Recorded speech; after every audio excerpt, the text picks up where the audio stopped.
This is Steve Earle, and you're listening to KPFT Houston, Pacifica Radio for Peace. Support for KPFT and the Prison Show is provided by the Cohen Parole Law Firm. For almost 40 years, Gary Cohen has helped represent incarcerated individuals throughout Texas obtain parole and fight parole revocations. We protect those who have fallen short of perfection from the wrath of those who believe they have attained it. For more information about Gary Cohen and his associates, Alan Bennett and Gene Anthis, you can find it at the website, parolelaw.com. You may also contact them at 512-476-6201. Listeners should be aware that the following program contains language and audio images which may be found disturbing and may not be suitable for your snotty-nosed little brat who probably cusses like a sailor behind your back anyway. Parental discretion is advised.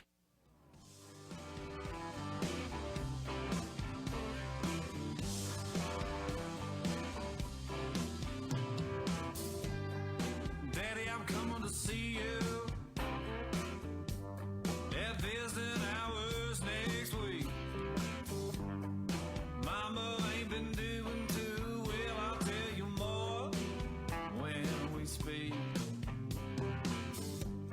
And Billy's loving high school.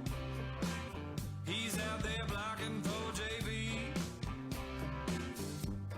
I'm sure he's gonna come around by the time you give a least. Friday night, the inmates go quiet. Listen for a voice they know.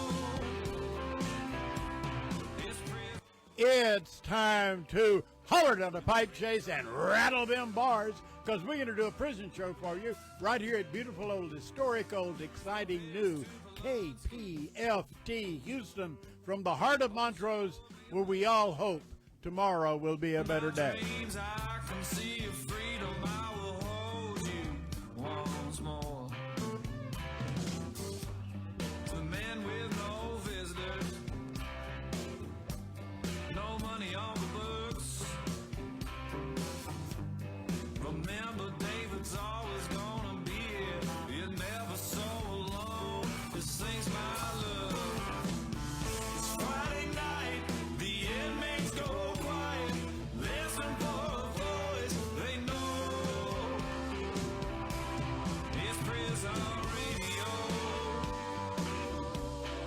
Prison radio.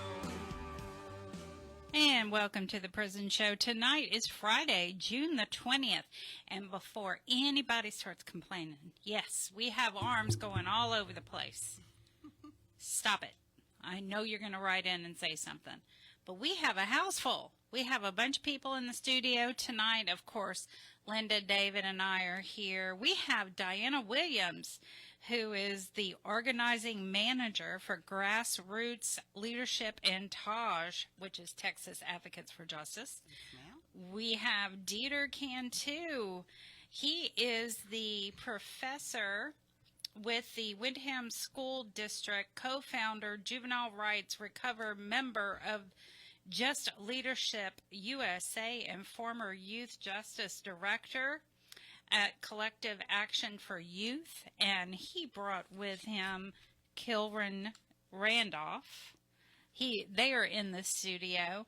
And, of course, we're going to have Abraham Bonowitz calling in. We may have Rue Bennet. She is also known as Bleezie, the rapper. We're not sure, because she's not here yet. But we're hoping, Rue, if you're in the area, come on down. So anyway, we've got a jam-packed show tonight. David has lined it up as usual. Fantastic. The price is right. Come on down. Come on down. Yes, that's right. I wish the price was right. Hey, we all make the same. Yeah, we do.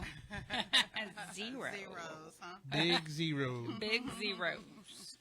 So, Dianna, what you got for us tonight? I am so happy to be in studio tonight. It's been a while. It's been a while. Yeah. I like this. Isn't it? It's cozy. We've got the arms all over. I know. But for those who don't know me, I'm Dianna Williams. I am the Deputy Director Oh, with grassroots leadership. deputy. Yeah, I started with the organization as a volunteer back in 2016, I guess. Yeah. So, but yeah, Grassroots Leadership is a nonprofit organization. We have a criminal justice and an immigration platform. Our base members with our criminal justice program, Texas Advocates for Justice, are those who are formerly incarcerated, their families and allies. And what we do is to build campaigns to transform criminal justice policies. So, yeah, right now, our campaign, Care Not Cages, is a real broad platform. Right now, we are working with our Austin office on the automated license plate readers. They've been trying to get that passed through the city council in Austin to give all law enforcement the okay to use the license plate readers, and we feel as though it is racial profiling. They're using it, or they can use it in order to increase the jail populations. They can also use it for just stopping people randomly, no probable cause. So we were successful in Austin on June 5th, I believe it was, testifying at City Council to stop or oppose them approving it. And we were successful in getting them to take it off the agenda, and they're going to reevaluate it and bring it back up later on. So that was a win for us at that time because, it wasn't a yes, they were going to do it. It was a no, we're not doing it at this time. So, Which is a win. yeah. Which is a win. That is yeah, a we win. take wins when we can get them. Absolutely. Yeah, we do. So, so that's part of our Care Not Cages platform. We have the participatory defense program that we have here in Houston and in Austin, and that platform is where we go in with families into the Travis County courts and the Harris County courts, and we support the families, advocate for the families. We're the extra set of eyes to see what the players are doing in the courtroom. Our goal is always to help the families, empower the families to get their cases dismissed or time saved. Both is a win.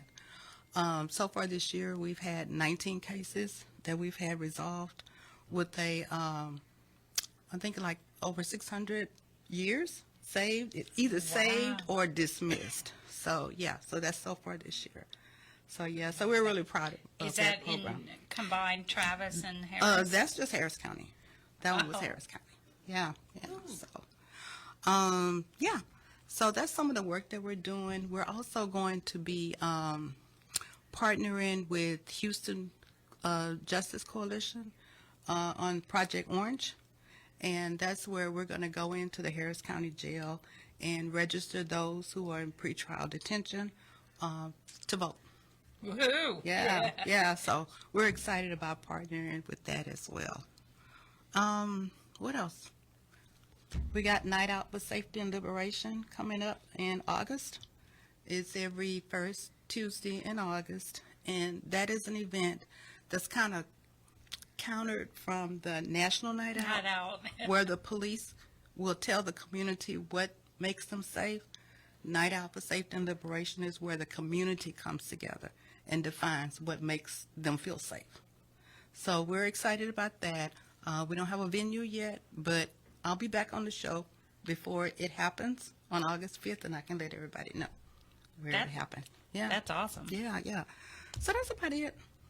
I like that idea because I live and work in a community that participates in National Night Out. It's like a big, Right.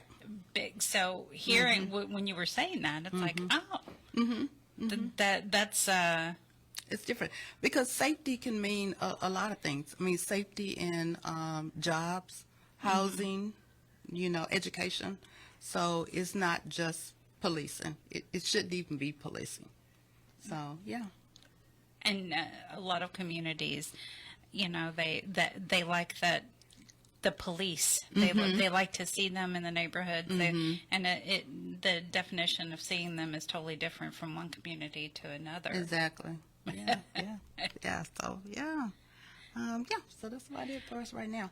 Now, when you were talking about the license plate readers, are more counties looking to get those, or was that just Austin? Well, the Austin, we've got the immigration platform there, and so we're feeling as though a lot of that is stemming towards being able to give the law enforcement the authority to stop anybody that they think should not be here. So that's why we're kind of, just really wanting to stop it, not have it happen in Austin, because it's, first of all, it's, just to stop people randomly with no probable cause. That right there is not, a proper process. So we're hopeful that when it comes back up in November, that we have the same amount of people who are fighting against it to show up again and say, no, we don't need that, because what's going to happen is they're going to stop someone possibly, and, for some reason they will be arrested, and then there's another body in the jail. Yes. And, so, yeah. So, what, something else that constitutes care not cages? Give us an example. Well, right now in the Harris County Jail, 80% of the people in there have been, I don't want to say diagnosed, but assessed of having a mental health, issues. So, Harris County has long been dubbed the mental health, the largest mental It health, has. in the nation. So we're advocating for monies not to go into building new jails, because that's kind of the flavor right now, is that what we're hearing is that, they're wanting to build jails, have that money funneled into the communities so that we can have the proper treatment for people who need it. Because, I've had my son had a drug addiction, and instead of getting a rehabilitation, he got a TDCJ sentence, for personal use of drugs. So, so just to have the substance abuse and the mental health resources into the communities, like the leaders say that they want to put those services, to actually do it, is going to make a safer environment and a community for everybody. It will. I know I visited Harris County Jail quite a few times. And on one particular night, there was a young man who was clearly scared. He was autistic. And his parents were just screaming for him to pick up the phone. And that deputy just treated him so horribly. And he was confused. Right. He was scared. Right. And they wouldn't even let him visit his parents. And the fear on their faces, on his face. Right. I mean, there's no reason for him to be in that. Right. In a jail. In a jail, correct. Yeah. Oh. And that's how a lot of deaths happen in the jail. Yeah, I think in Harris County Jail, I think we got 6, maybe 7 deaths so far, this year. I thought it was more. I think it's like around. Not like that that, that's. Yeah. I know. Yeah. Yeah. So. Well, if somebody wants to write to you, because I'm pretty sure someone out there wants to write to you. I'll be looking for it. I'm sure you will. How can they reach you? Yes, Grassroots Leadership. The P.O. Box is P.O. Box 88235, Houston, Texas, 77288. Okay, go ahead and repeat that. Sure. Grassroots Leadership, P.O. Box 88235, Houston, 77288. Did you get that, Bill? He's gonna write you. Okay, I'll be looking for it. He's always telling us we got the wrong address, and I mean we. Yeah, that's a lot of times when y'all hear me say, "Can you repeat it?" Mm-hmm. That's why I want to repeat it. Right there. Oh, thank y'all so much for having me on tonight. We appreciate you being on. Thank you. Thank you for coming in the studio also. Oh, sure. So I don't think that we have Rue yet, do we? Nope, we don't have Rue yet. No go Rue. Go to Dieter. Go to Dieter. All right. Maybe Dieter can jam for us. You want to rap a little bit? All right. Can he sit here? Come on over here. Let's switch places. And you can actually use this mic because I think David has that one on. Yep. Knock it. See if it works. Yeah, there it goes. Y'all remember to talk into the mic so we can. I'm actually doing my job tonight. You are? I'm trying. You're trying? I only David- dropped my cane once.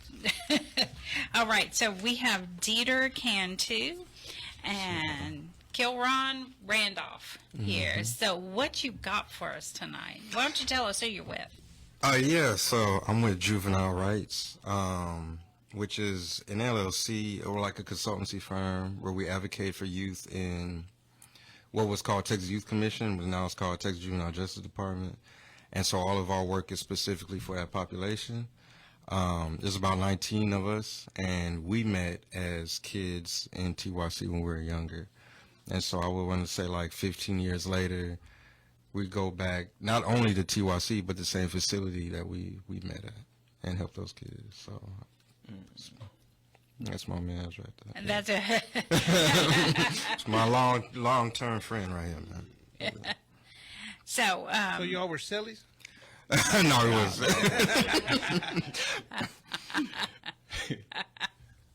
So anyway, you were saying that you also teach.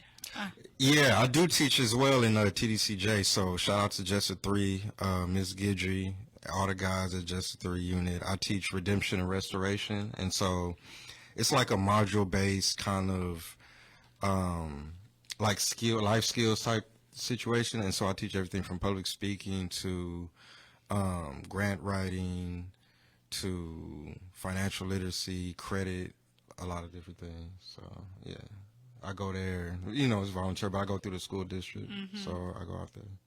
That's Yeah. that's great. So is that the only place, the only prison that you're at?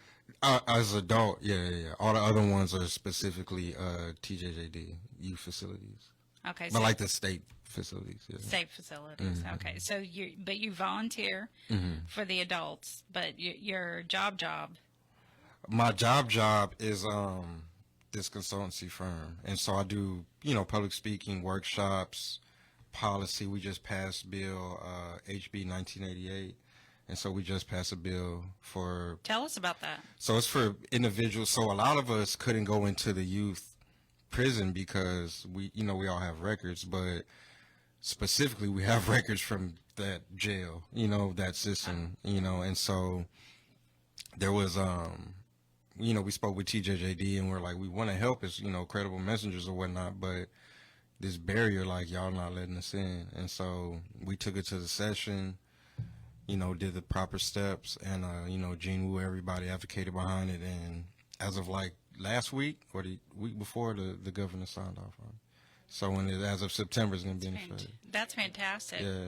Because it only makes sense that you should go in there and explain to the kids. I mean that's the place we went to. It's like, you know what I mean? Like, I didn't go to TDC. I mean, I had TDCJ parole, but I never served time in TDC. Yeah, it's like, who better are they to learn from than somebody who's been in their shoes? Absolutely. Absolutely.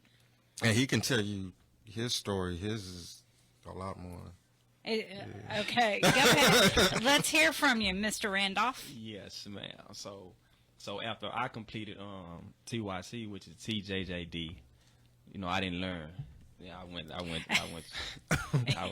to prison. I bumped my head again and went to prison, and I did 8.5 in the Texas prison system. And I just want to for the guys that's in there, that's listening, the listeners, I just want to let them know, when you get out here, what you're going through now, out here should be a cakewalk. You know what I'm saying? The fight to get out of there, out here should be a cakewalk. You know what I'm saying? Even the days that I think is hard, and you think back on when you was in there, you'll take this any day. You know what I'm saying? You'll take it any day.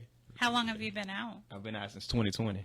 I got it October 2020. Yeah, so 5 years, going on 5. Are you off parole? I'm off parole. That's good. Yeah, off parole.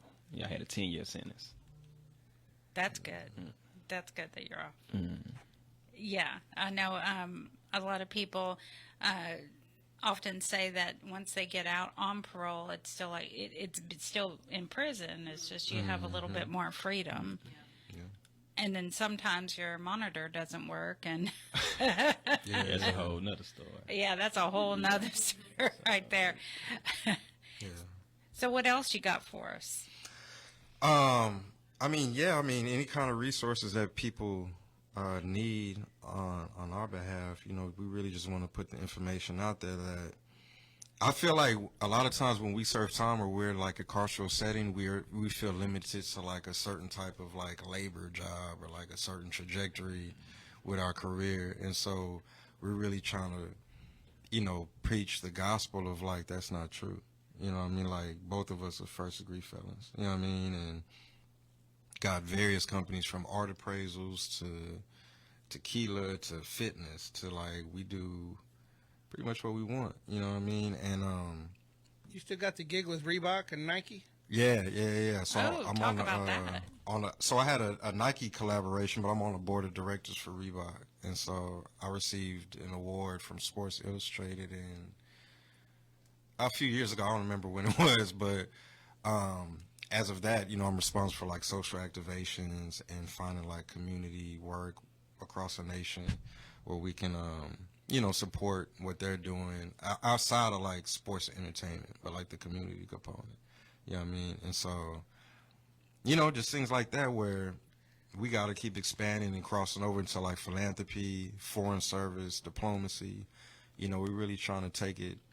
We're a real tight group. You know, we're really trying to take it to like as far as we could take it. You know, and the kids that we got coming out of TJJD now, you know, they all got manslaughters and murders, you know what I mean? And they're in Fort Worth, Austin, Santa, they're all around Texas, but we get them employed, we get them housing, we get them clothes right when they get out, we get them what they need, and they don't feel limited to like, I gotta do welding, or I gotta do construction, or I gotta do, you know, because you don't.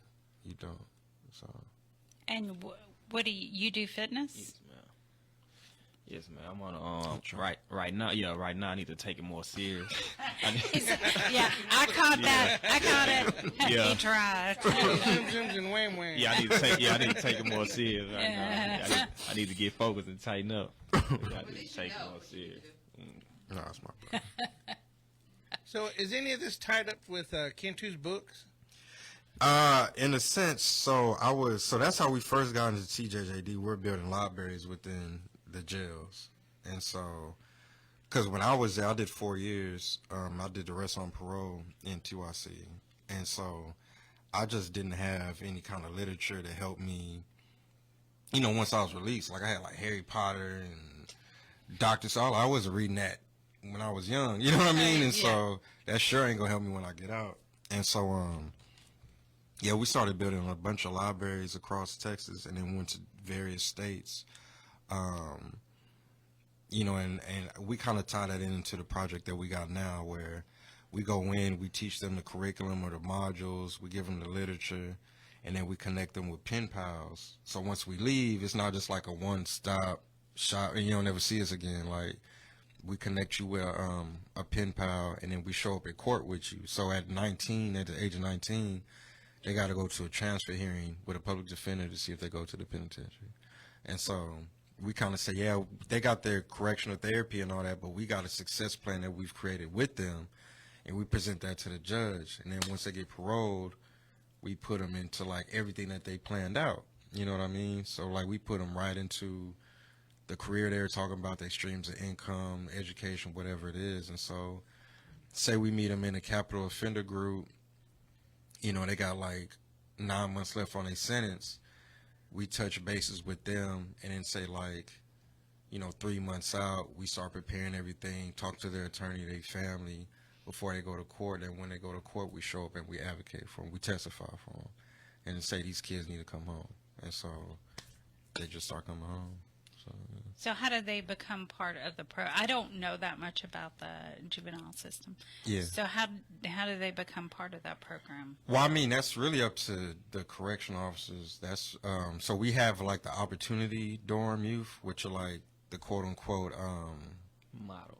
yeah, you know what I mean. And so we write all of them, but you got to go to like a specific dorm for us to like. Because only a few of us, like, again, they wasn't letting us in because we got records. I know soon it's going to change, but if you go to the opportunity dorm at Giddings State School, that's how, I guess they self-select based off their behavior, the correctional officers. But at just a 3, I don't know how that worked because I started off with like 4 or 5 people, and then it just... I guess they told whoever else, and like I had a bunch of people in my classes, and either or you're you're that good that I hope so. Yeah, right. Or they just don't want to sit in their cell. Either one. But, See what he talking about. Right. But yeah, I had some real. I mean, I still write them back and forth. I travel a lot for speaking and stuff, but they still write me. I write them. We're gonna get it cranked back up.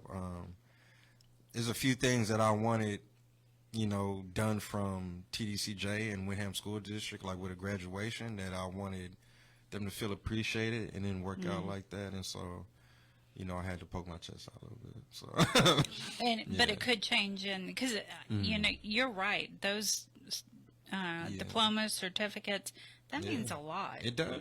And they sat in these classes. You know what I mean? And we had like a budget for food, we had music, we had guest speakers, and a bunch of stuff. And I had to take it to another level. I had to elevate it because it didn't work out how I wanted to. And so, we gonna make it right. They gonna make it right. Good. As they should. As they should. Because a lot of these men haven't completed any type of program, and they look forward to that. So it is important. Yeah. It isn't. It's very important. And they sharp as like they send me like, I don't want to say homework assignments, but they like they mail me just like, man, they just so sharp, you know what I mean? And it's just like I felt slighted when certain things didn't work out after the work they've put in, but also the work I've put in. Like I drive all the way out here for free and teach these classes. I come and the sun's up, I leave, the sun's set, you know what I mean? Like the least they could have done, like we didn't ask them for nothing financial, we just said let us celebrate these individuals. And and so when they didn't, went to the DOJ and a few other things, so we made it work. I ain't gonna say too much, but he's all like but right. Make it work. But that's how it should be. I mean, if you can help, that it should be like that. So, are you assisting in the program too? Yes, ma'am. You're going up there. Yeah, I'm actually going in and talking with them. And what do you talk about? I mean, fitness. Most of the same thing. But all the youth. That's what they on. They on it right now.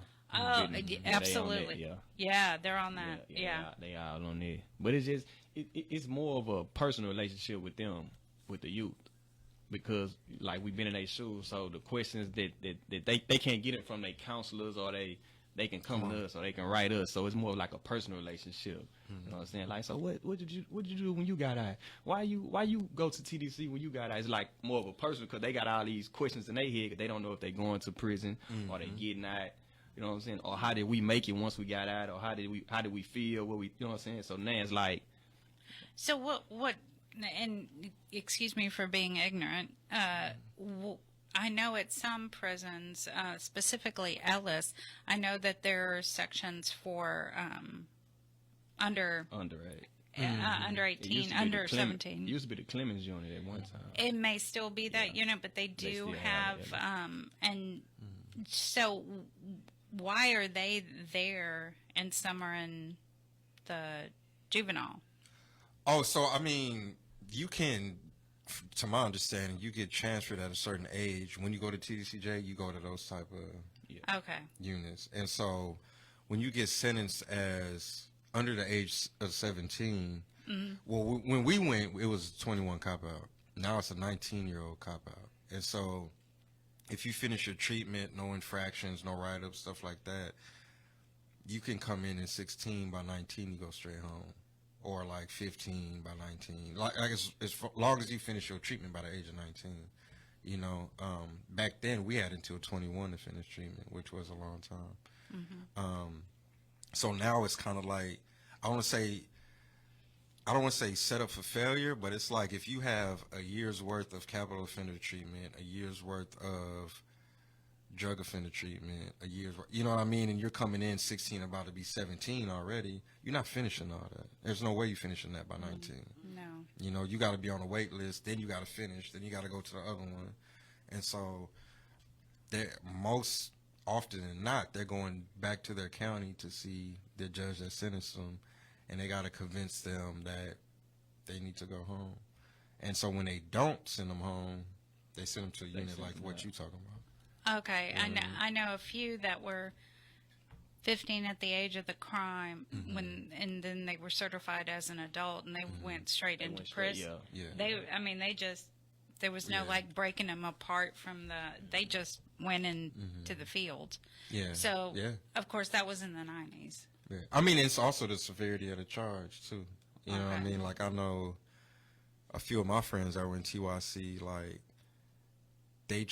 they were going to spend those years in TYC, but they knew at that age they were going to TDC. You know what I mean? And so, but those were like, you know, murders and stuff like that. Right. And so, but now, you know, I had ag rob. I think you had ag rob. And so, you know, kids that are getting those charges now, you know, they got a lot of treatment stacked on them. And then it's up to like TJJD, like for the most part, recommends parole. But the judge within their county will say, you know, TDC or something like that. So that's why we try to show it for him to be like, I know this kid personally, and he's not going to come out just like freestyling in life. Like we got a real plan with him, and we got a network of people that are going to stay on, you know. And so more often than not, it works out. So since this bill passed, it will enable more people to go into people with records. People with records, correct. Yeah. To go in who have experienced what they've experienced. Yeah. And not just us, like we did it so anybody can, like these kids need people they can relate to, you know, that understand it and have been successful. So, you know, we just really kicked the door in to be like, you know, because local government gonna always listen to state government. You know, so I know that it's going to trickle down and say, like, these local counties, you need to let people live experience in, you know. And so once that passed, like, we had a big lift off our shoulders, for sure. So, because if we went to TYC and we can't go in, like, just imagine somebody went to TDC 20 years, 25 years, they definitely going to say, no, you can't come in here, you know. And so right now we just... I feel like that was a big win. We don't get no damn about no. Can we cuss? No, not cuss, but you can say damn. Okay, well we okay about. You can say damn. Okay, but we don't care about you know, credit or nothing like that. It's just it took a long time to make it happen, and so I hope everybody comes into these, you know, facilities trying to help these kids. If you got a record, you know. So. It's important. Absolutely. Now, do you plan on going into any other units besides Jester 3, or that's your... Yeah, I mean, I would like to. Jester 3 was just... So I tried to go to, what's it called? I think Ferguson. And then, but they said I had to go through, like, the chaplain, and he was, like, telling me his calendar was kind of occupied and stuff. If you take chaplaincy, volunteer chapel training, then you can go into any of the units. Okay. Through the chapel program, you'll just have to contact the chaplain and let them know what days you want to come in. Okay. Yeah, that was the original route I went to Ferguson. Well, I tried to go to Ferguson, and then I forgot the other one I tried to go into, and they were kind of like we booked up, and so. Yeah, that's why most of the volunteers will end up going to several different units Right. Because it depends on what the Right. calendar is, and some of the older units got volunteers that have been there for years and years. That's exactly what Yeah. he's explaining. They don't want to give up their spot. And so that's why we went through the school district. That's why we were just like, we ain't gonna worry about it. Like, we'll Yeah. go through the school district. And so when we did that, we ended up at Jessup 3 as like educators. So, yeah. But I mean, to answer your question, I would like to go to more facilities. Yeah. right. I think people listening to this will be like, hey, you know, can you come? Especially if you're teaching like credit, and I mean, Yeah, we teach trade lines, credit, how to get your SAM number, your DUNS number, like LLC and court, like all that. We teach all that stuff. oh, Linda came walking out. Okay. Rue says she's here, so I was going to try and let her in. Maybe she can at least come in and do a song. Yeah. Oh, Rue is here. Is it fashionably late? Fashionably. Well, how can someone get a hold of you? There. I'm finna pull it up for y'all. Awesome. 1319 Richmond Ave. The number is 66721. That's a P.O. box. Yes, the P.O. Box. Houston, Texas 77006. What's the zip code again? 77006. All right. I'm not sure if someone got that or not, because I'm sure he's eagerly wanting that repeated. So you said P.O. Box 66721. 1319 Richmond Ave. Yeah. Houston. Houston, Texas 77006. Okay, and who did they address it to? You can put Juvenile rights. Yeah. I do D to Cantu. We'll get it. All right. Yeah, we'll get it. Put his name on. Put his name on. All right. Well, I think there's. Hey. Hey. So our fashionably late person is here, Miss Rue. How are you? We appreciate y'all being here We tonight. Appreciate y'all. Okay. We're gonna make it happen. All right. You want to rap? Yeah. No, I can't rap. So, come on down, Rue. It comes right here. So, how you doing? First of all, let me apologize for being fashionably late. I said fashionably late. I know that's been my trend, but I apologize. I've been doing really good. I've been focusing on my music, and I've just been elevating. I like that. And I want to say I am a returning student at Northwest Educational. I got all my hours for my barber license, and now I'm going back for my cosmetology. You Oh, go, girl. That's awesome. That's awesome. And you've had a couple of gigs, too, haven't you? Oh, man. Man, have I been booked. I've been booked, man. Back-to-back studio to studio. I've been really quiet because I've been trying to build up, and trying to present it in the more industrial way, however you want to put it. So I've been really quiet, building it up, making my music, and just investing in myself and my craft. I heard you wanted to sing one tonight. Oh, yeah. I mean, Are you ready, David? Yeah, I'm ready. Hold on. David. Yeah, you ready? I'm ready. All right, here we go.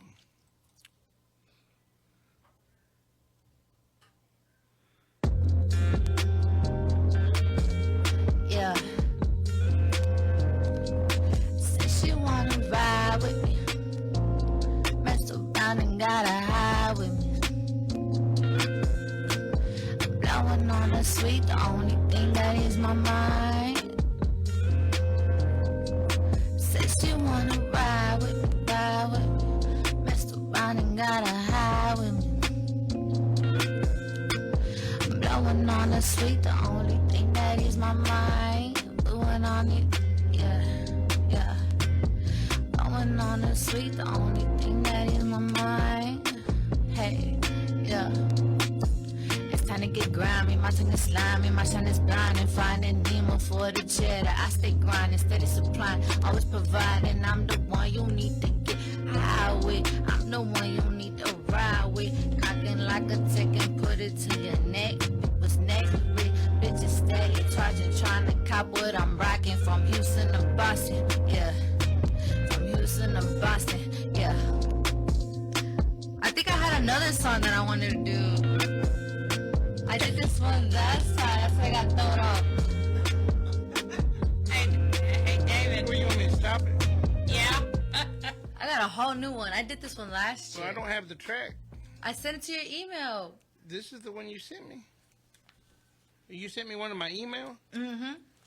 The only one I had was the one you sent to my Facebook.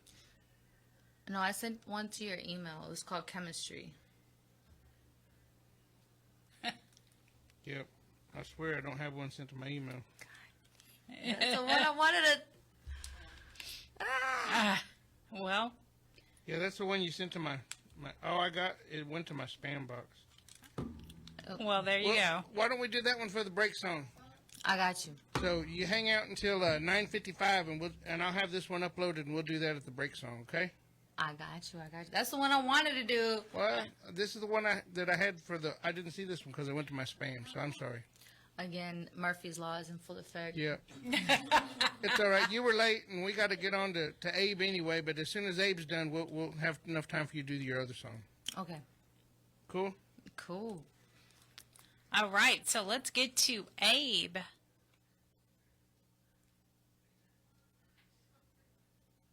Hey, Abe. Hey, greetings, everybody. How you doing tonight? Doing great. How about you? All right. It's a great show. I'm looking forward to hearing the rest of the music there, or the next. Anyway, so hopefully we're putting links up to that on the Facebook page. Anyway, glad to be with you all. I hope you're staying cool out there. I know it's going to be getting hotter, so just everybody take care in that regard. So I'm going to get right down to it. First, I want to make sure that you all remember to wish a very happy birthday to Melissa Lucio, which was this past Wednesday. I was hoping that we would have had a ruling from the Texas Court of Criminal Appeals to free her, and that still hasn't happened. But you can go on the Facebook page and send a happy birthday, a belated happy birthday message to Melissa Lucio, or send her a note to Securus, or whatever it is. But we're hoping this year and soon. Also, of course, a shout out to Blaine Nyland, who's waiting to be killed in September. But looking back, we had 4 killings this past week. Not this week, but the week prior to. In Florida, lethal injection. Alabama, another gas suffocation execution, which was no longer an anomaly or a big deal to people, it would seem. They made that a normal thing. Oklahoma, of course, executed John Hanson, who'd been talking for a long time, a guy that could have had a recommendation for clemency, a guy that would have been executed earlier, except he was in federal prison and administration wouldn't pass him on to Oklahoma to kill him. So once the Trump administration came in, they just asked for him again, and he was delivered, and they killed him, and that's what happened last week. Another one of those cases, the John Hanson case, where the guy is the less culpable person, and he got executed. And then, of course, in South Carolina, they had an execution, and that man chose lethal injection, in part because the prior person who was executed that chose firing squad, several people on the road chosen firing squad. And it turns out that the 3 men, the shooters, who were only shooting with rifles from 15 feet away, one of them missed entirely, and the other 2 shot off target. And the allegation that's being made is that they chose to shoot him off target in order to have him bleed out and have a much more painful death. And that's an allegation. Who knows? But it's a big question mark, and it's something that we have to raise. Now, that was the 6th South Carolina execution in 9 months. And so far they have not set another date, but that could be coming. And speaking of firing squad, we are looking at a new date Well, on July 9th, there'll be a hearing for a guy named Ralph Menzies in Utah. His execution has been delayed for well over a year now because he needed to have a hearing to determine whether his dementia is so far gone that he can't understand what's happening. And of course, they decided that he has enough of what's going to happen to him and why, that they will execute him now some 40 years after the crime. And so on July, there is the hearing to set a date, and they get 30 to 60 days to set that date or to carry it out once they set a date. So sometime in August, we'll probably see the next firing squad execution in Utah with Ralph Menzies. We'll see what happens there. And let's see, there's also a new date was set in Florida, pretty much right before the last person was executed there, just, again, a week ago, this past Tuesday, I think it was.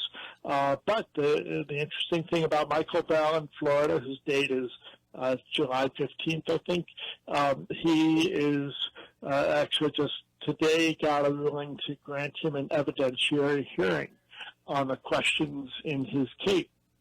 That hearing is going to be on Monday, and it's going to focus on newly discovered evidence. What's interesting about this is that it's the first time since 2019 that somebody with an execution date was actually granted an evidentiary hearing. So we're going to see how that goes and what they decide. But a state witness apparently has come forward to say that he did not actually see the murder outside as he testified. He only heard shots from inside. He revealed that he was coached by a detective on what to say and given favors, including releases from jail in exchange for his false testimony. So we're going to hear witnesses about this. And another witness also coerced by the same detective and the prosecutor who instructed him on what to say at trial in exchange for help with his own case. Sounds shocking, but of course, these things go on way too much. And on top of that, we have to look at the evidence, the horrific evidence, which is not going to be heard, but the evidence of his horrific childhood, the fact that he was sent to the infamous Dozier School for Boys, where he was sexually assaulted by a guard and forced to participate in a fight club for the entertainment of staff. The Florida legislature last year passed a bill to grant compensation to the people who, they recognize that this trauma was inflicted on boys in the school, which no longer exists, of course. But this will be the second person that, let me rephrase that. This will be the second person getting executed in recent years who was at the Dozier School. But at least 29 former Dozier students ended up on Florida's death row since 1976, which is pretty incredible if you think about it. You have to remember that the common thread that's running through almost everybody that's facing execution in this country is abuse and neglect and addiction at childhood, I should say, and or. There's not always all of it. Sometimes there's none of it. But a common thread through most of these executions is the fact of what happened to people as children. Does not excuse their crimes, but it helps us understand what we should be doing instead to help prevent crimes. So, it's just awful what's going on there. And the fact that we can see it and instead of doing something about it, they're just sweet as a rug with more executions. So, we know that that's going to be an issue. It'll be interesting to see what happens. That date is not until July 15th, but the hearing to look at this stuff is this coming Monday in Florida, so we'll see what happens there. Of course, this coming week, we are looking at two executions. So on Tuesday is, not sure how to say this name, but Thomas Gudinas, something like that.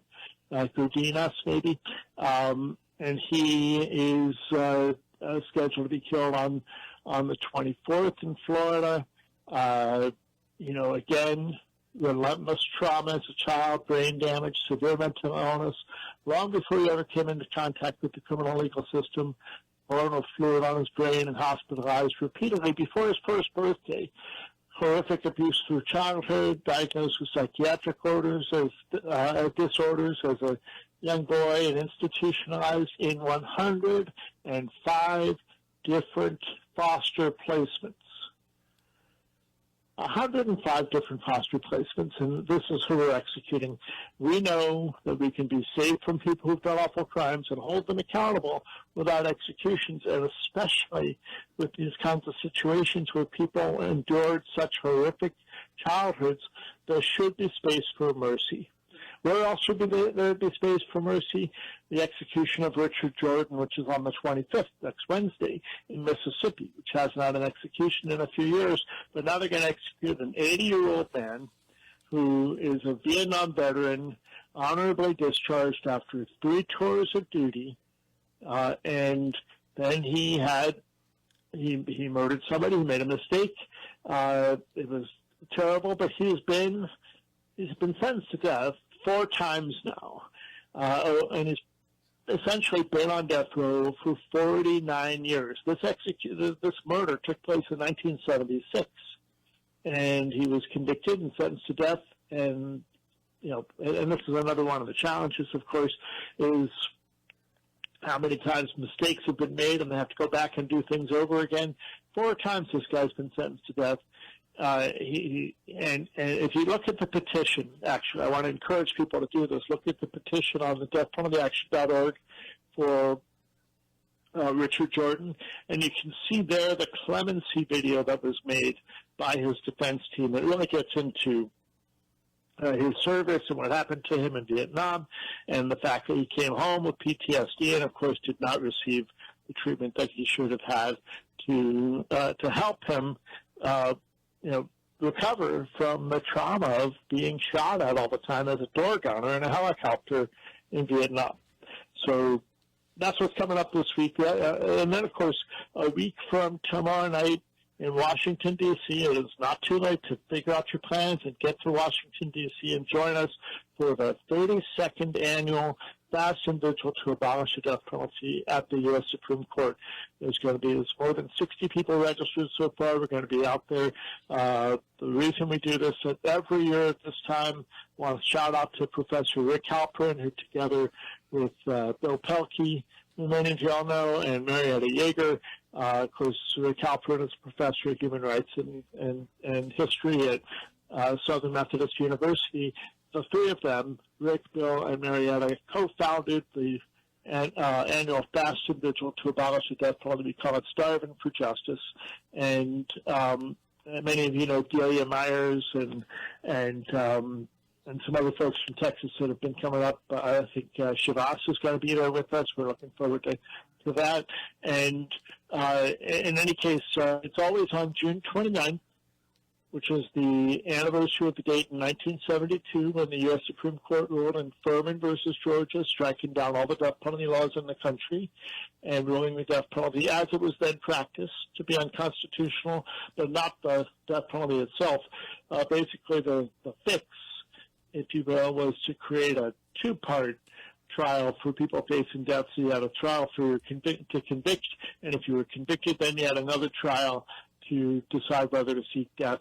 And, of course, we know that there's still all this unconstitutionality, but it was 4 years and 4 days later, on July 2nd, 1976, that the U.S. Supreme Court ruled in Gregg versus Georgia to uphold the new laws that were written and that allowed the resumption of executions. And now, since then, we've seen over 1,600 executions. Now, one of those things that's unconstitutional that we should all be concerned is the racism in the death penalty.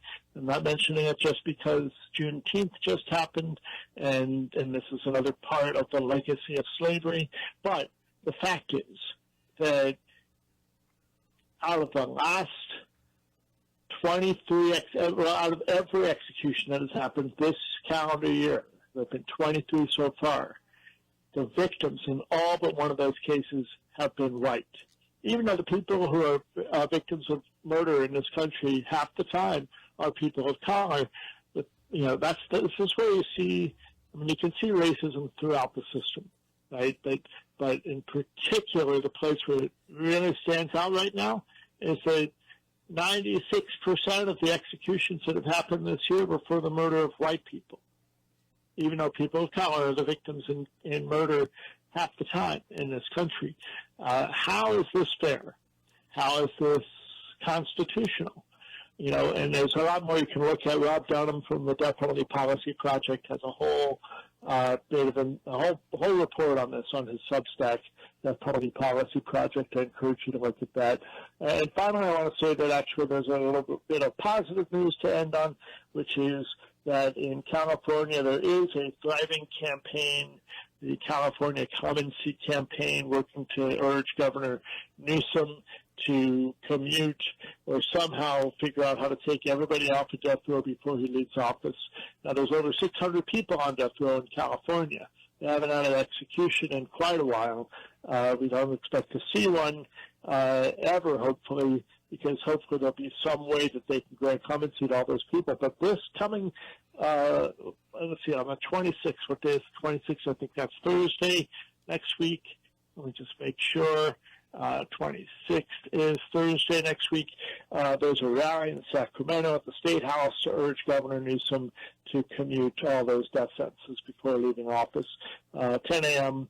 Pacific time in Sacramento. I will say that each evening during the Fast and Vigil, so June 29th, June 30th, July 1st, July 2nd, each evening is what we call a teach-in. We'll be live streaming that on the Death Penalty Action platform, so you can watch for that and hear all kinds of speakers, victim family members, death row family members, death row survivors, academics, legal professionals, activists, people that can share their voices of experience on the death penalty, and we'll be doing that as we do each year. This year's the 32nd year, so that's what's happening. That's the report. Find all the information on the petitions at deathpenaltyaction.org, and of course you can reach us at P.O. Box 89, that's P.O. Box 89 in Ghent, G-H-E-N-T, New York, 12075. That's P.O. Box 89, Ghent, New York, 12075. Any questions? No, sir. We appreciate you being on, and thank you for repeating that P.O. box. Okay, well, you're welcome. I'm grateful for all of you and to be a part of the team here, and we'll look forward to seeing you in a couple of weeks. Great. Thank you. Take care, everybody. Bye-bye. Stay cool. You too. Bye-bye. All right. You ready? I'm ready. Yeah.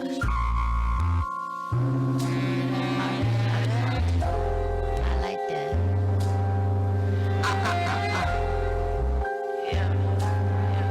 It's time to get grinding. My tongue is slimy, my shine is blinding. Finding Nemo for the cheddar. I stay grinding, steady supply. Always providing. I'm the one you need to ride with. Get high with. Cock it like a tick and put it to your neck. What's next, bitch? Tryna cop what I'm rocking. Yes, I'm Houston or Boston. Call me Bleezie with the rocket. I'm touching bases, many new faces. Yeah, I'm feeling like an Astro. Got Houston on my back. And my homegirls on the pole dropping that ass low. I spit that cash flow. Regulate and dictate like Castro. My heart's go. GPS be searching for that correct road. I'm tired of kissing these toes. On to the next one on a regular. I never stay on one planet. I'm always visiting different nebulas. Keep my business to myself. Don't even conversate on the cellular. I'm trying to tell ya. So hot if you hear me busting back. Bang, bang. Call this my big bang theory. Yeah. Call me Houston or Boston. Call me Bleezie the Rocket. I'm touching bases, meeting new faces. Got me feeling like an Astro. Houston on my back. The homegirls dancing on that pole, dropping that ass slow. I spit that cash flow. Yeah, I'm Houston or Boston. Call me Bleezie the Rocket. I'm touching bases, meeting new faces. Got me feeling like an Astro. Houston on my back. With homegirls dancing on that pole, dropping that ass slow. I spit that cash flow. Yeah, I'm Houston or Boston. Call me Bleezie the Rocket. I'm touching bases, meeting new faces. Got me feeling like an Astro. Houston on my back. Houston on my back. Houston on my back.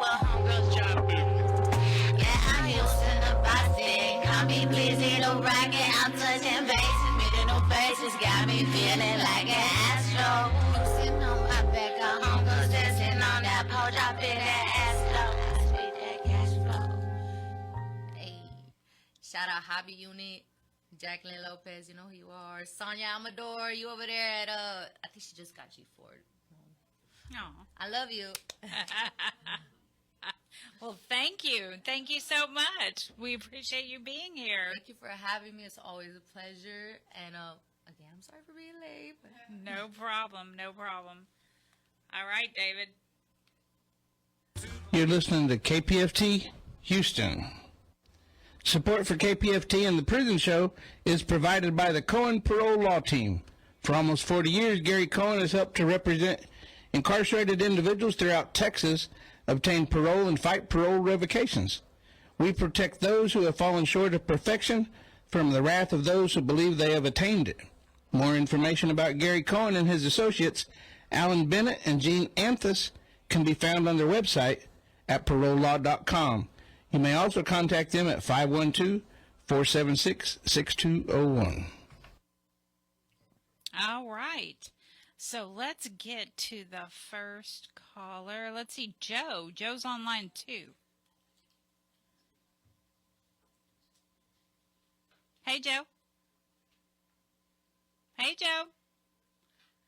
I don't think Joe's there. Maybe? Why don't we put him on hold? Whoops, my bad.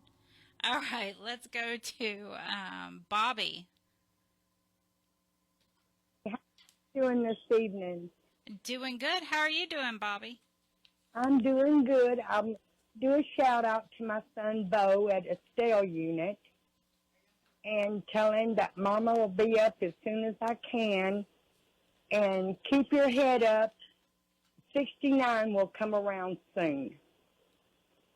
Y'all have a good evening, and I'll talk to him later. Thank you. Thank you, Bobby. Have a great weekend. All right. Now let's get to Mel on line 4. Hey, Mel. Hey, Mel. Hey, Mel, are you there?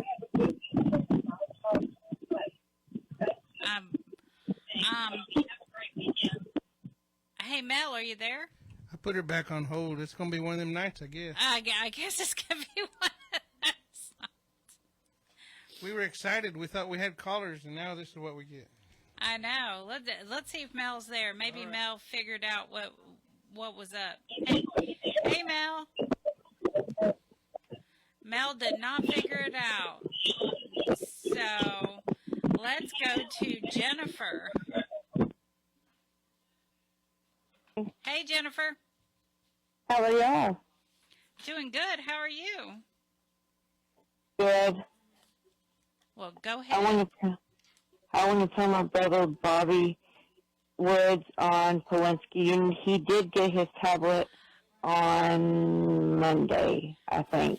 Thank you. I was going to ask him tonight because I emailed back and forth, so I was hoping he did.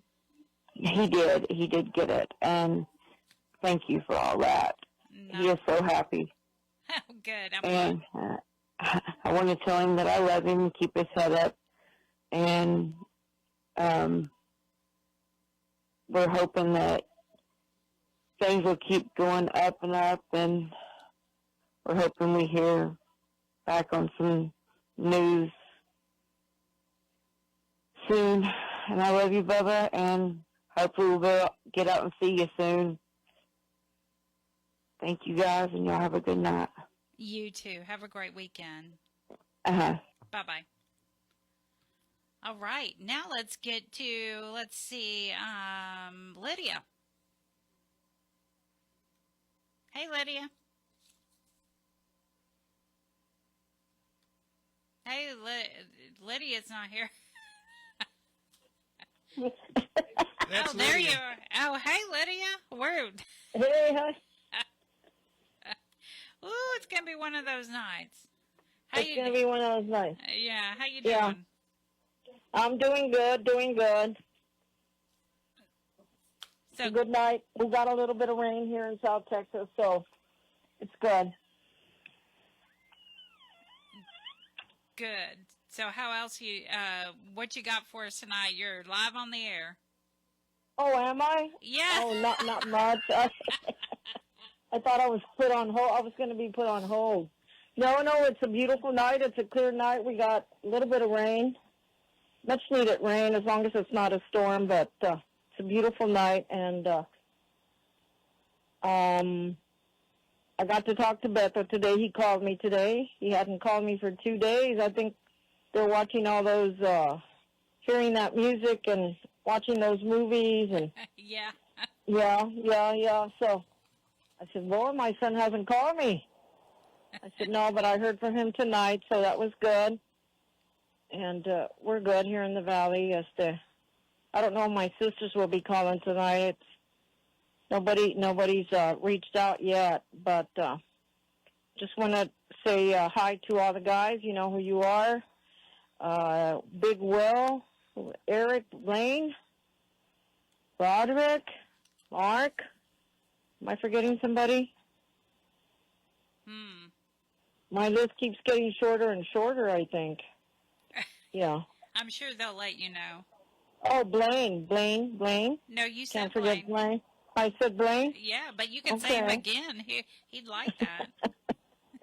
He'd like that? Yeah. Yeah. No, we're here after, like I said, it's just quiet and it's cooled down some, so that's good. That's a good thing. But I'll see my son on Tuesday, so that's a good thing. And his cousin will be coming with me, Beto's cousin, so he hasn't seen him in a while. And we're good. We're good, Dani. As long as we're healthy, we're good. But that's all I have for tonight. I watched the Rangers game, and they won, of course. But it was a good game. And that's about it, Dani. You all take care. You have Linda drive safely. No, she drives a long ways. But you all take care up there in Houston. All right. Well, thank you, Lydia. You have a great weekend. You too, ma'am. Thank you. Bye-bye. Bye. Good night. Good night. All right. Now I think Joe was on earlier, right? Let's get to Joe. I think something happened with his connection. Hey, Joe. Hey, Joe. Hey, Joe. Maybe not. I told him to hang on because last time we called his name, I told him we was going to put him on hold. He said, I'll hang on. So I don't know. Well, he's there. He can hear his TV. Hey, Joe.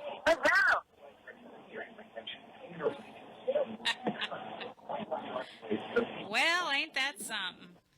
She's going to put him back on hold. Okay. Let's get to Robert. Let's do Robert. Maybe he'll be there. Hey, Robert. Hey, hello. Hey, you are on the air. Go ahead with your shout out. All right, I'm going to shout out to Marlon Webb. He's on the Estelle unit.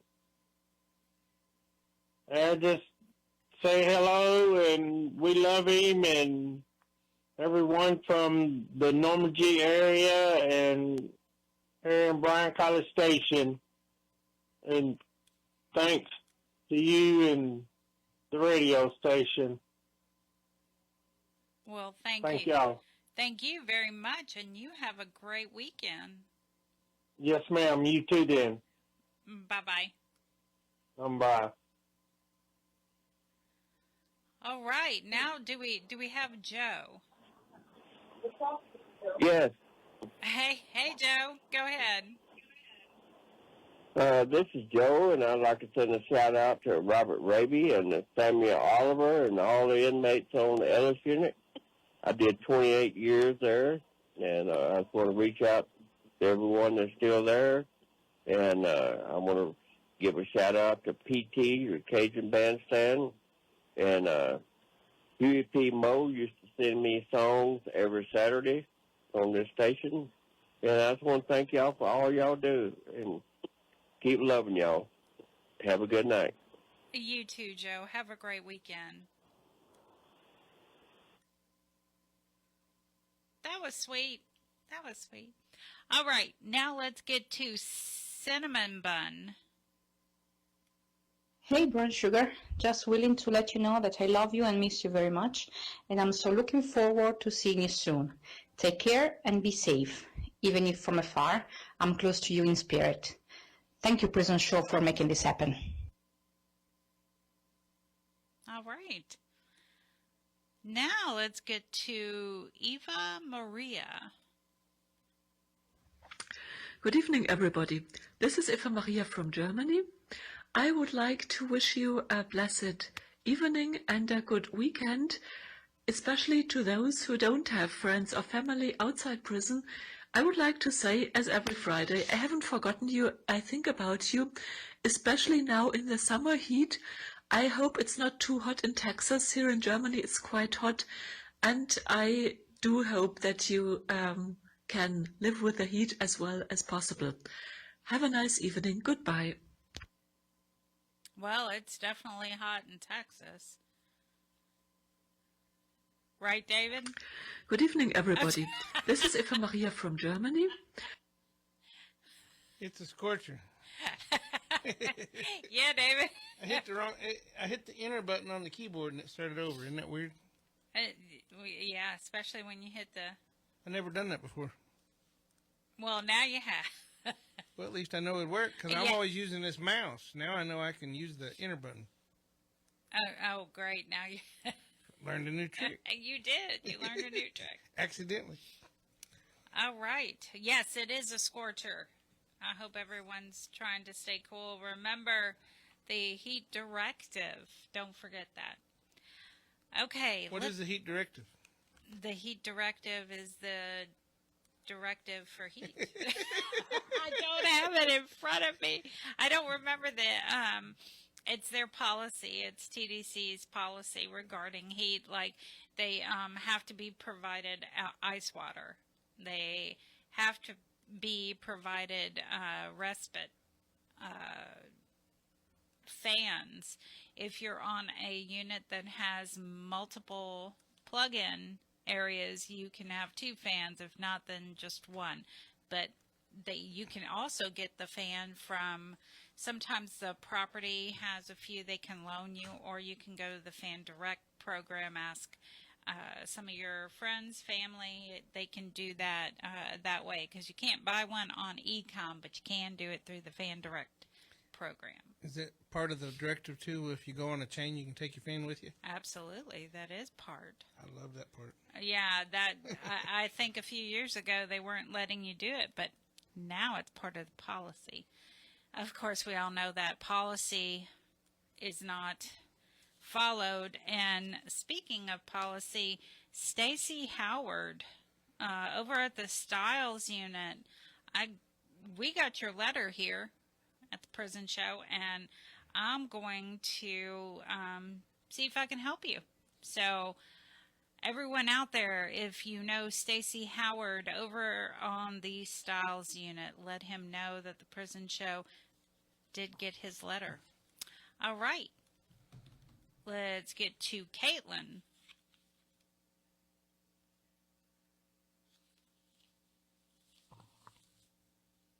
This is a shout out for Beto Garza and Polonsky. Hola, how are you? I hope that you're in good health, spirits, and that there's a smile on your handsome face. As for me, yeah, all is good. I'm here now with Daytona, and I'm just down from Buddy, and I gave him carrots. Yeah, he's one happy boy.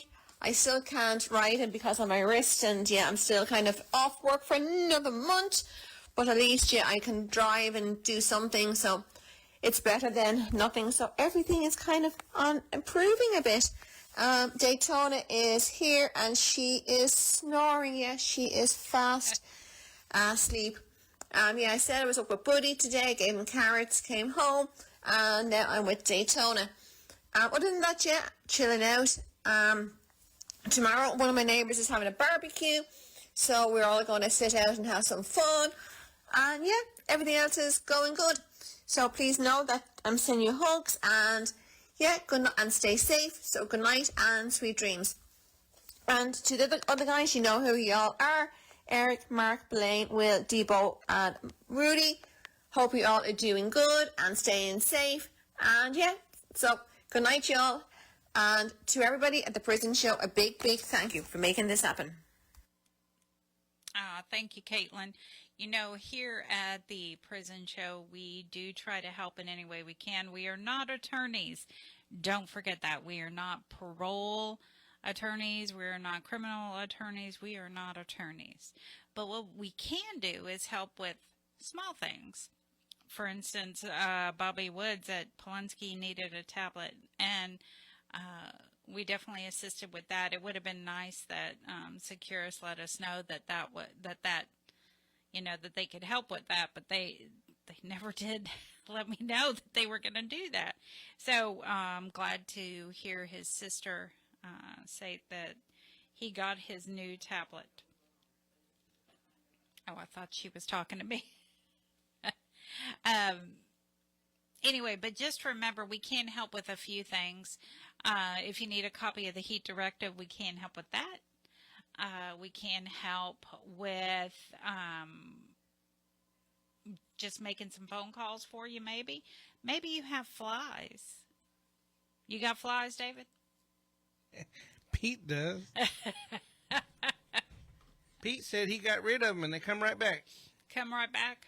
Yeah, he said there's a big old pile of goop or something or another in front of the chow hall, and they must have laid the larva there. So as soon as the safety person had come along and fumigated everything, then all the larvae hatched, and next thing you know, you got more flies. Wait, a big pile of what? Goop? That's what he called it, goop. Goop. God only knows what it was if it's got fly larvae in it. And if it was right outside the chow hall. Yeah, it sounds nasty. It does sound nasty. But he said that the flies are everywhere, and all in your face, in the drinks. I mean, it just... The flies are so bad at every TDC unit.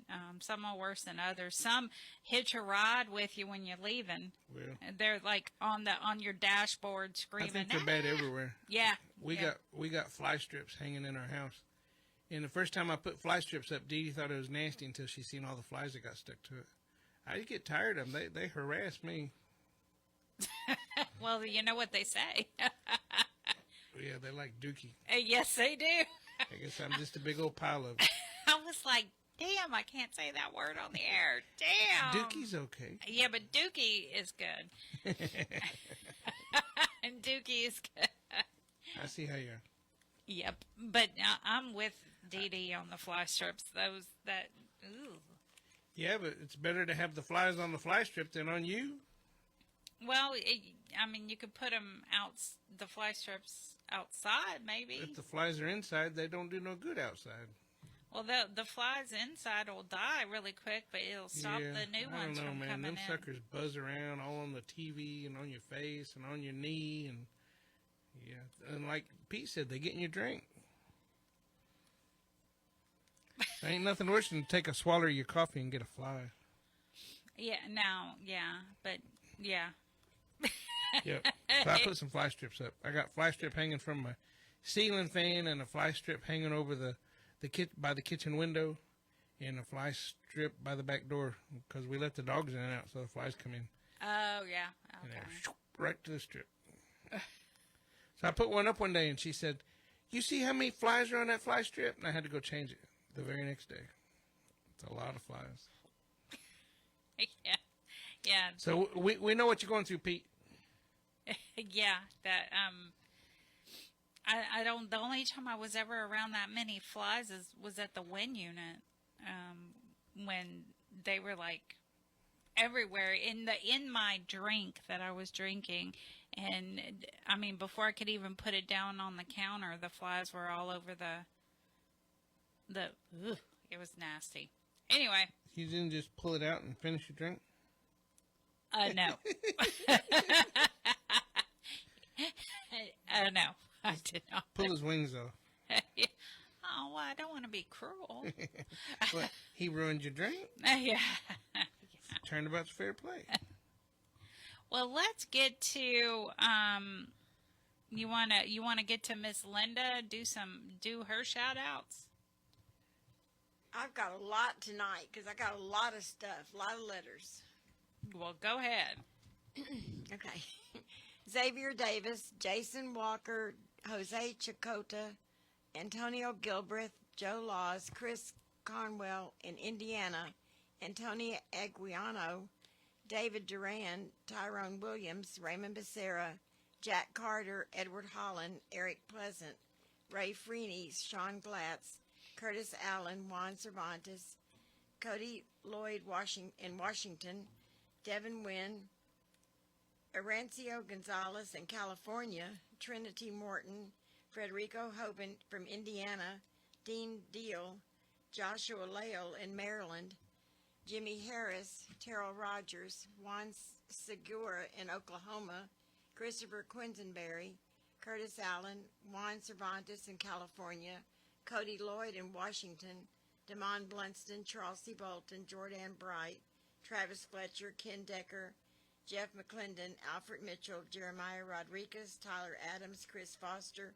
Victor Loya, Reginald Matthews, Gregory Allen, Curtis Robertson, Midget Titan, Paper Cup, William Owen Sr., Stephen Curry, Charles Thompson, Talon Carter, Dennis Price, Samuel Solomon, Robert Roberson, Robert Satterfield, Robert Solis, Lucky Ward, Ronald Haskell, Gary Green, Franklin Davis, Micah Brown, Jaime Cole, Blaine Milam, Paul DeVoe, Marcus Drury, Pete Russell, William Spear, Britt Ripkowski, Christopher Turner, Larry Hatton, Bill Sims, our famous Bill Sims, Iron Thunderhorse, David Wood, Walter Sarto, and Joel White.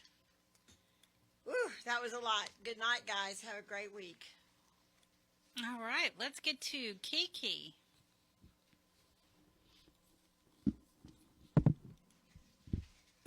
Hi, this message is for Rodney Reed at the Polinsky unit. Hey Rodney, it's Kiki. Just calling to let you know I'm thinking of you. It's Friday morning, about 9:53 a.m. Just getting ready to go to Doug's for the weekend, so I can get busy over there, do my thing, and just gonna take a rest too and eat healthy while I'm over there. Visit with Doug for the day, or for the weekend, I should say. Anyways, I hope you're doing good. I'm doing okay. I'm hanging in there, staying strong. Say hi. Say hi, Bam Bam. Bam Bam. Oh, Bam Bam was just meowing. I was trying to get him on the video. Bam Bam. Aww. Hey. That's Rodney. Rodney. Say hi. Say hi. Bam Bam's in jail right now because I've been letting him in and out of the house this morning, the back door, and finally I had to put him in jail so I can get ready to go.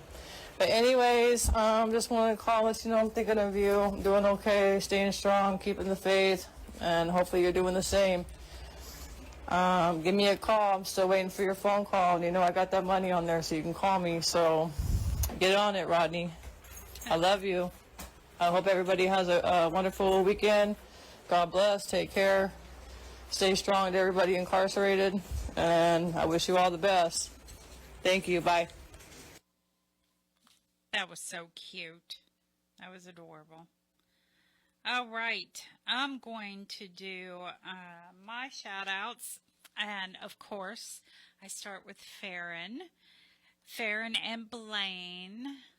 And then I got T. I've got Big Head. Hey, Big Head. Jason Thornburg. Quick.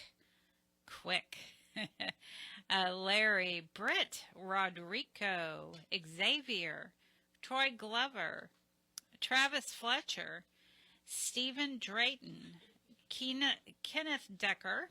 Hey, Kenneth.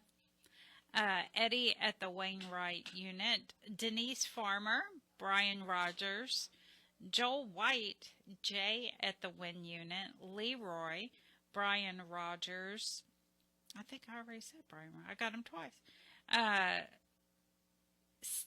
Russell Rieger. You see Russell? Gotcha. And CJ, of course, CJ. So those are my shout. And like I said, Stacy Howard, we did get your letter, and I'm going to be making some shooting off some emails for you. And I think Linda will be doing the same. And of course, we have Juan Segura in Oklahoma and Frederick Young over in Indiana.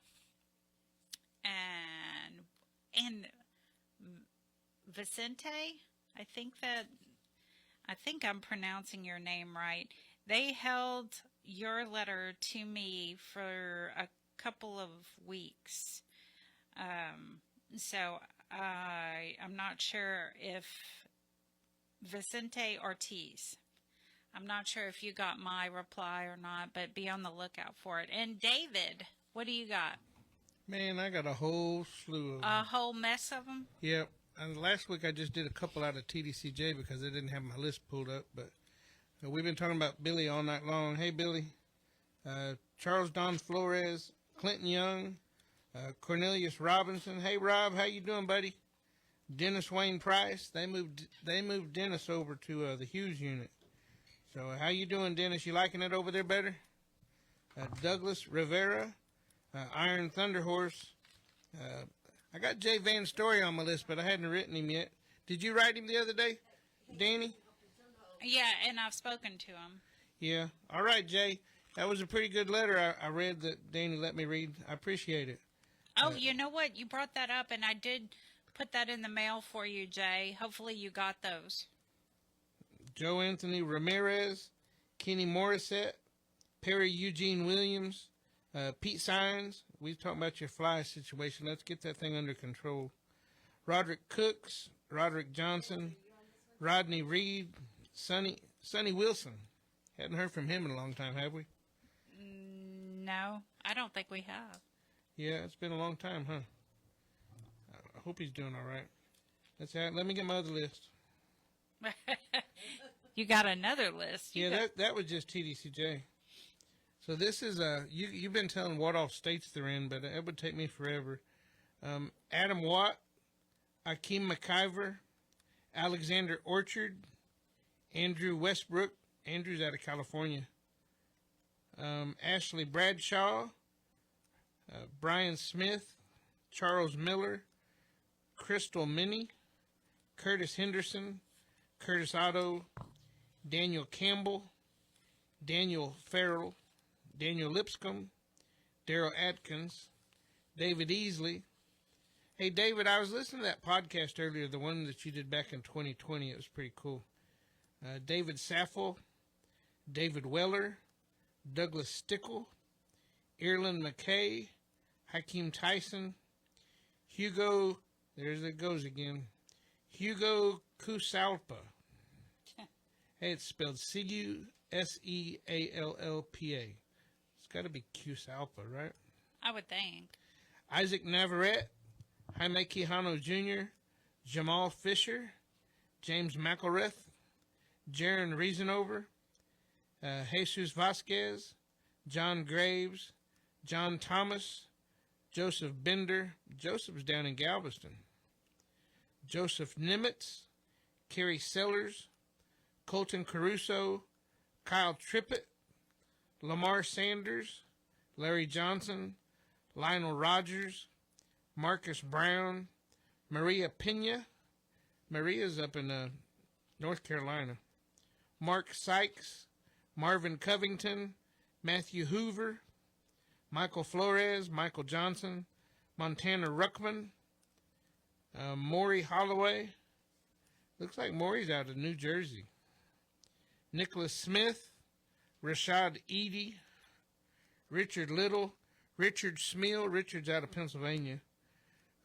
Ronald Allman, Roy Forbes, Ryan Kloss, Shabiz Mohammed, Stanley Corbett, Stephen Bartley, Stephen Drayton, Tiffany Cheeks. Her and Maria hang out, I think. Remember they were talking the other day about each other? Oh, yeah. Travis Walters, Tyler Shipp, Victor Gamble, Victor Loya, Walter Woodard, Zachariah Areola. Of course, you can't forget Travis. I was thinking about you the other day, and I did send your letter on over to Miss Leslie. She's not here tonight, but I did send your letter over to her. Man, hang in there. Keep your chin up. Absolutely. Yeah, we were talking about youth, and he's really going through it. He's been in that county jail there at Fort Myers for 8 years, I think. Yeah, something like that. Yeah. I mean, that's just ridiculous. And the only reason is because Florida don't want to let go of him because he got like life without parole as a youth. Mm-hmm. But they've changed the laws. But Florida's not trying to do it. They're not trying to hear it. So. No, they're not trying to hear it. I think a few states are not trying to hear it. That's not right just to leave him sitting in the county jail for that long, though. They need to either go ahead and sentence him as an adult or let him go. I mean, what you do as a kid, you're not even responsible. Your brain's not even mature. No offense, guys, or gals. Your brain's not matured by that time. I don't see how they can hold you responsible. I don't either, but... Neither does the Supreme Court, evidently. Well, they're leaving him in prison. Well, that's Florida not wanting to let go. Yeah. So, what's that guy's name? DeSantos? I wonder if we write DeSantos. DeSantis. Is it? That's how you pronounce it? DeSantis, yeah. Is it O-S or A-S? I think it's A-S. Or I-S. Well, I-S. Well, whatever it is, he needs to up his game. Yeah, write him, David. I will. Is that what you want, Travis Fletcher? You want us to write him? We'll write him. Yeah. Yeah. Maybe we'll get one of those, what do you call it where everybody signs it? Petitions? Yeah, let's get a petition going. Free Travis Fletcher. Absolutely. Free Travis Fletcher. I'll work on that tomorrow. You will? Yeah. All right. We have Jason on line 1. Let's get to Jason on line. Hey, Good Jason. evening, Dani. Hi, everyone. Cowboy Dave. It's good to be back. I know it's been a few weeks, but it's been a busy time. So I'll start off. Wanted to give my first shout out to Dennis Richardson for your book. I am anxiously awaiting that, and I appreciate that very much. So thanks. Looking forward to that. All right, and so from a regular shout out to my brothers at the Walls Unit, to Buddy, to Eric, to Corey. Hey guys, I will miss you tomorrow as I have another obligation, but which I'll get to in just a minute. But I hope you guys have a great session tomorrow. To my mentee Corey at the Ferguson unit, Trustee Camp, hey brother, I did get your JPay, your message, and we are working on that class, that reentry class, actually, that we're going to be putting on. So we're going to be working on that and look forward to bringing that to you here in the next couple months or so. To Wall Street, shout out Ellis, my Ellis Kairos brothers. Hey guys, I'll see you guys next week. Hope you're doing well, if you're blessed. And this evening, a special shout out to my brothers at the Beto and the Cofield units, and the brothers who are competing in the Toastmasters contest. It is an honor to serve as your judge and witness the development of your communication skills that will be on display tomorrow at the Toastmasters speech contest. So can't wait for that. I will say that as a former 2-time Toastmasters Club president myself, I can attest that the skills that Toastmasters has given me has taken me many places, many great places in life. So enjoy it. All right. And for my mentor moment, I think it's kind of appropriate talking about success and success in life. So if you were to search the term success on the internet, or even ask 1,000 different people, your neighbors, you would likely get 1,000 different answers. Each response would give a different interpretation of what success really means for them. So for some, it would mean something like achieving a relatively small goal or a personal victory for the day. For others, may view success as doing things like earning a college degree or amassing wealth, power, influence, relationships, or even doing something that positively impacts society. So my question to you is this: how do you define success? Now, imagine seeing the photos of two different people living what appears to be a seemingly perfect life. So you have one person that is recapping a exotic month-long vacation, while another shows off a promotion at work and celebrates with a fancy purchase. So you might be envious of both of those people. You might decide that you're going to go out and buy yourself something fancy and expensive as well, or maybe you're going to plan a big vacation to show that you're successful as well, just like them. And for that moment, you think that you have reached true success. However, even after trying to mimic their versions of success, you may still feel incomplete. Philadelphia Eagles star wide receiver A.J. Brown was quoted in saying that the high of winning the Super Bowl wore off after only 2 days, that he did his best to feel like the champions did before him, but it just didn't stick. So it just wasn't what he thought it would be. And what really excites me, he says, is the drive to be great and to win on the field. He says it's the journey that he loves the most. So the truth is, your definition of success may never perfectly align with what other people's definition of success is. We have unique goals and values and priorities, and yes, faith, that shape a distinct picture of what a successful life means to us. So let me ask you this. I'll leave you with these questions. How does your past definition of success, how has that led you to where you are today? Do you feel the same about what success is as you did back then, now today? So this is why we're defining your definition of success. It's not only essential, but it's also empowering. And the sooner you pare down your true definition of success, the sooner you can channel your time and energy into pursuits that genuinely resonate and fulfill you. And as is my tradition, I'll leave you with a couple of verses. Seek first the kingdom of God and his righteousness, and all these things will be added to you. And that's Matthew 6:33. And the last one, Mark 8:36. What does it profit a man to gain the whole world but to lose his soul? And that is my mentor moment of the week, of the evening. I hope that you guys have a very blessed evening, and I will talk to you next time. Have a good night, everyone. Good night, You Jason. too. Bye. Bye-bye. All right, let's get to Mike.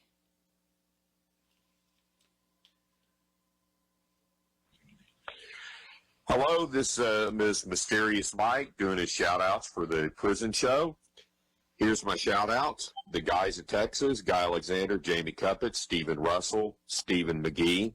Shout-out for Philip Perez. Shout-out for Matt, Thomas, Edward Rees, Adam Wilkerson. Shout-out for Aaron Vasquez. Shout-out for Haas, Keith Money. Tasha wants me to do a shout-out for Payday. Shout-out for Oz. Shout-out for Curtis Robertson. Shout-out for Blaine Milam. Shout-out for Jesse Cortez. Shout-out for Raymond Lee Cart. Shout-out for Bill R. Sims. And a shout-out for Clarence Lee Bowman. Hopefully you're doing much better. And I hope everybody enjoys the summer solstice tomorrow, the first day of summer, and the longest daylight day of the year. Happy summer solstice to everybody, and you can continue to write to Mysterious Mike in care of David Collingsworth. And now back to the prison show. Adios. All right. Thank you, Mysterious Mike. And now we have Miss Stacy.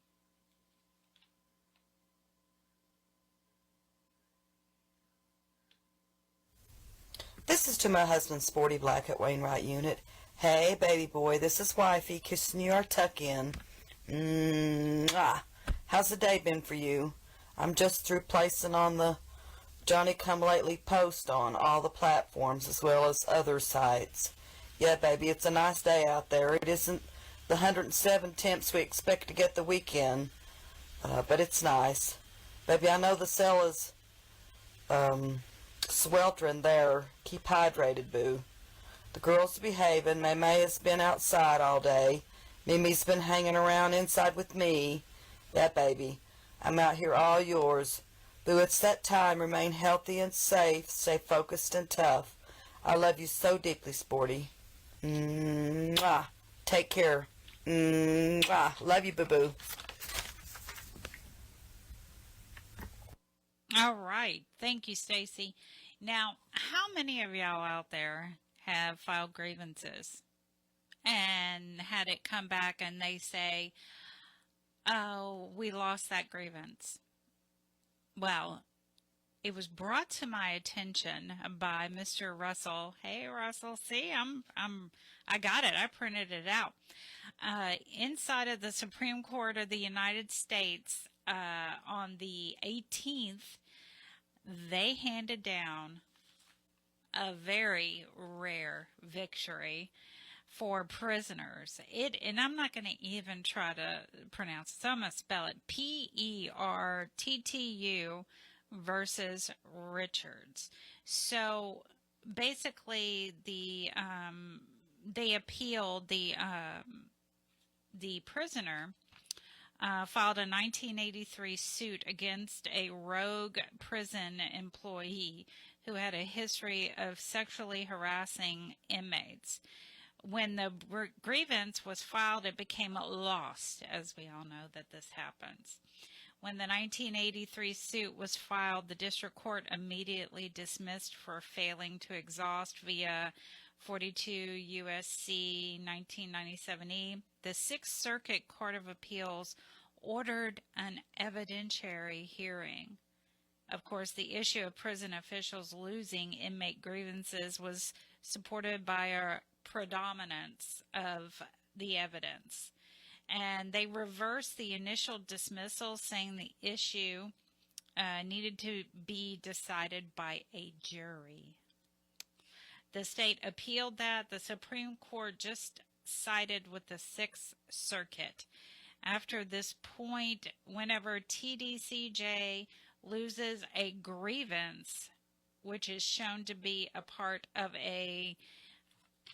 they're retaliating, that issue must only be resolved by a jury when the 1983 suit is filed. And we all know that happens quite a bit inside TDC. They lose grievances. So I know I'm going to get mail saying bring it on. Bring it on. All right. Now we have Carmela. Evening Business Show. I'm sorry I got disconnected or whatever earlier. I'm having major phone issues. Anyway, thank you for taking my call again. And I'd like to make two quick shout-outs. The first one is to Marcus Mullins in the Dianna unit. Hi, Marcus. I hope you're doing okay. You're staying cool as you can be, and getting plenty of fluid. I hope everything is progressing forward for you, and I hope you had a good Father's Day. Everybody's doing okay here. Father David went on the road to Amarillo Wednesday, I believe. I think he's back now, and I think all of his newest chicks have hatched. And the family's doing fine. I really admire Mrs. Jennifer for holding, quote-unquote, holding the fort down while he's gone. she's really got her hands full. I'm kind of in quarantine from going into the house because fleas. The fleas are really bad, and because my cat kept going outside, he was infested. Unfortunately, he's missing. It's been a little over a week, but I'm working on trying to find him. Keep him in your prayers or thoughts. And you have a good weekend. Stay cool, stay hydrated, and keep your chin up. And just know you're loved. I think about you every day, and I wish you were available to help me do things. Father David's very helpful, but he's got so many irons in the fire. So you take care, and hopefully, Lord willing, I'll be able to call you next week or call in to say hi. See you next week. Take care and have a blessed week. The second shout out is to my nephew. Excuse me, I've got a brain. You know what? Bradley Leland Aiken.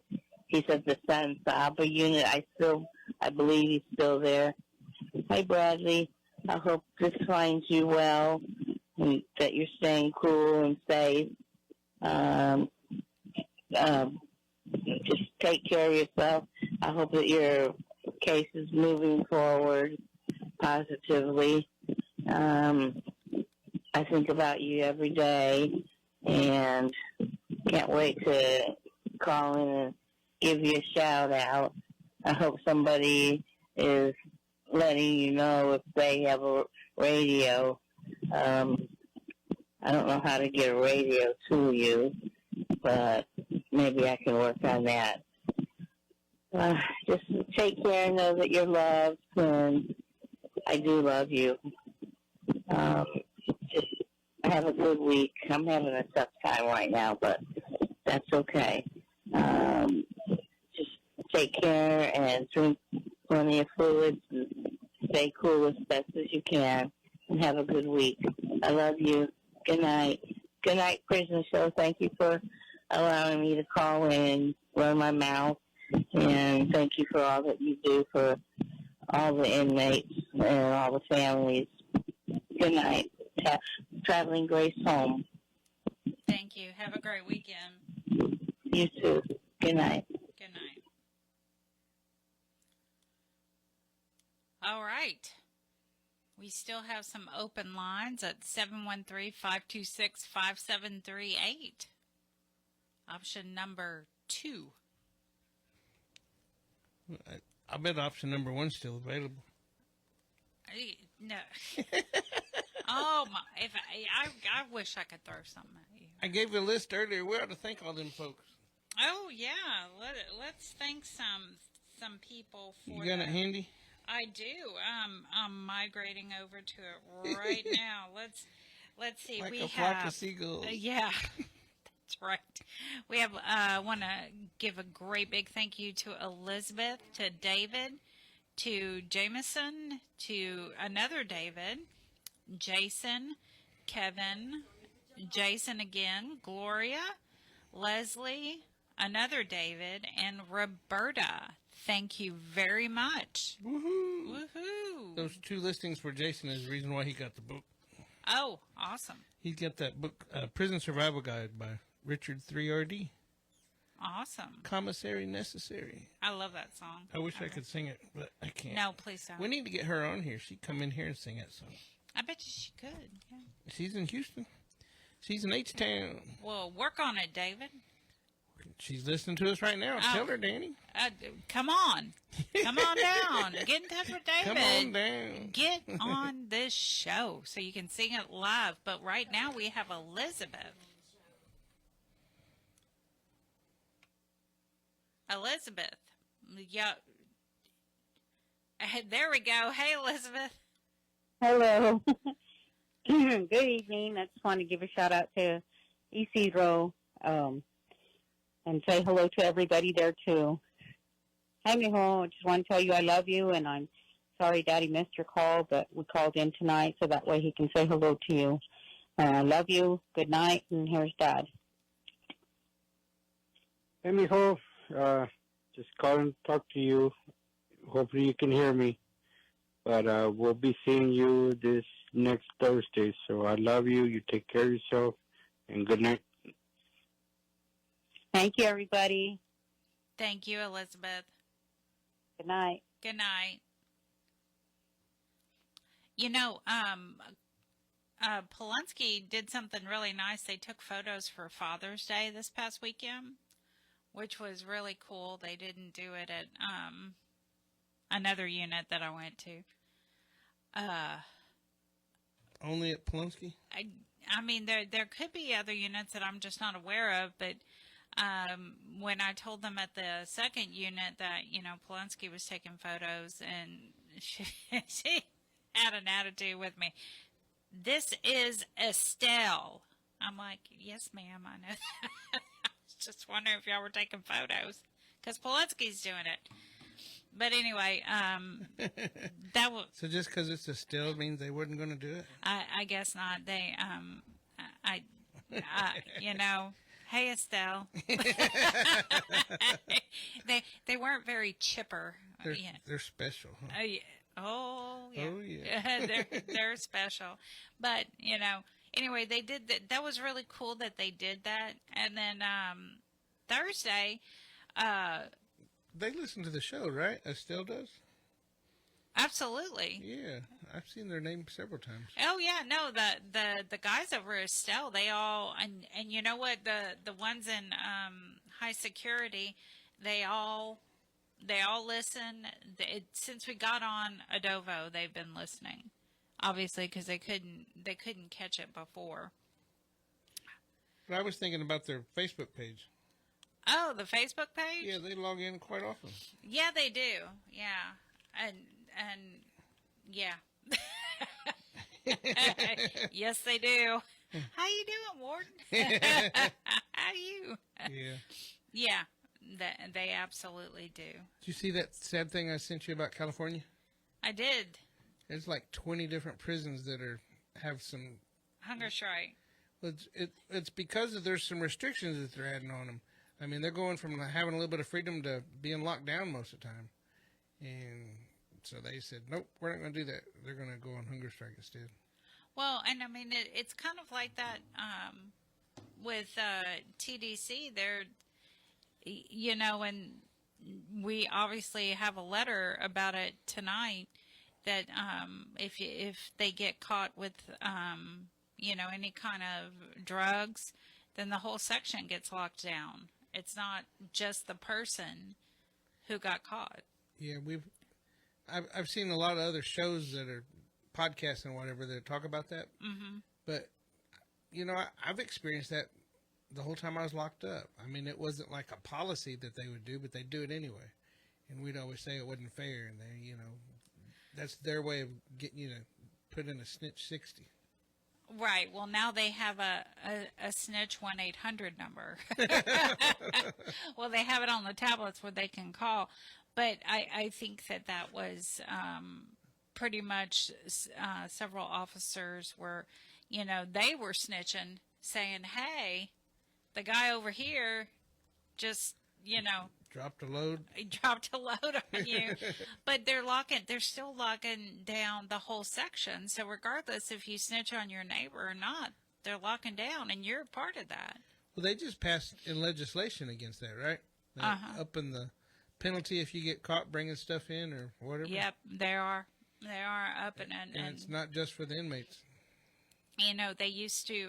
No, it's not. Yeah. I seen Charlie Maloof. He was testifying. Yeah, it's really, you know, it's gotten to the point where, you know, just like the Telford 7, those 7 officers and rank that got caught there, and then they got out on bail, and then they got arrested again. While they were on bail. Well, well, not all of them, a few of them for organized crime, because I guess that was not one of the charges originally. This was the ranking officers, I believe. They're accused of conspiracy to smuggle contraband. Yes. Well, they're calling them the Telford Seven. Yeah, that's what I just pulled up. Yeah. Yeah, they nicknamed them that after the Texas Seven. That whole. Were there actually 7 officers? Yes. And they're all female. Yes. Gives us a bad. Well, it would. They were. Yeah. We were looking at that one where they had the post where they had all that contraband on the table, and they blamed it on the older lady. Oh no! Come on. Yeah, they arrested all those people there, but she's the one that brought it in. She was. Yeah. Yeah, with the oxygen. Yeah. Yeah. She has to have oxygen to even get around, but yet she's the one that did it all. Well, she was manufacturing it. Oh, come on. Maybe she needed the hospitalization. That's why she needed the oxygen. Oh, Lord. Let's go get caught so TDC will have to pay my hospital bills.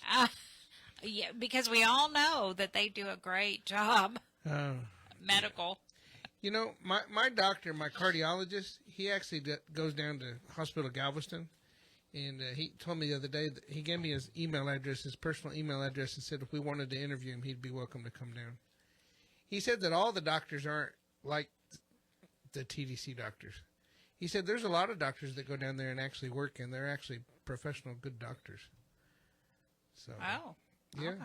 I'm like, well, I don't know that I've ever met any. I know. So most of the doctors in TDCJ got a bad rap because it was, most of the guys say, well, they couldn't make it in the free world or whatever, and that's why they work for TDC. Absolutely, so, that's what they say. Yeah, but I got a good doctor, and he's young too. So I mean, I don't think he's been through the system like that. So I'm not sure. It might be good to get him on here. Maybe we could corner him and ask him some good questions. I would love that. Well, it's almost that time. Not quite, but almost. It's been a very good show. We just started out, we didn't have good luck with the callers. I don't know what it is about that machine over there. I don't know. I think it has a hex on it or something. I don't know. I mean, you could hear the people in the background, but yet they weren't talking or whatever. So it was kind of like, eh. So anyway, look, y'all stay tuned. Skylar Dawn and DJ Chill, they're going to be on with Damage Control. And, man, I think Mike said it's some kind of summer solstice or something, isn't it? Yeah, I think that's what he said. So y'all keep an eye out whenever you go to breakfast this morning. Look up in the sky and see if you see any difference. It's supposed to be like the shortest day of the year or something like that. I don't know. It's the longest day of the year? Yeah. I thought that was at Christmas time. I thought that was winter solstice. The shortest day. So I got them backwards. You did. All right. Well, in the meantime, Damage Control's coming up with Skylar Dawn and DJ Chill. Y'all stay tuned and have a great weekend, man. We appreciate y'all. Have a great weekend.